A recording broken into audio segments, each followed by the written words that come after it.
Kung mas mukhang bata ka kaysa edad mo, ang ibig sabihin ay malakas ang espiritu mo.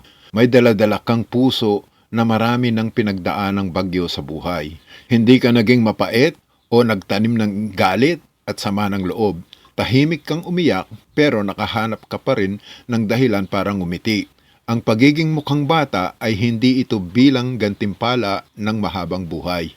Tungkol ito kung paano ka namuhay. Mas pinipili mo ang mapayapa kaysa drama, ang growth kaysa sama ng loob, ang healing kaysa gumanti. Ang katawan ay nire-reflect niya ang kaluluwa. Sabi ng psychology, mababa daw ang stress level mo, kaya nagmukhang bata ka. Mataas ang emotional intelligence mo at malalim ang abilidad mo para bitiwan na ang mga bagay na wala ng silbi sa iyo. Kaya natuto kang protektahan mo ang enerhiya mo. Umaalis ng walang sama ng loob, nakikipag-usap ng may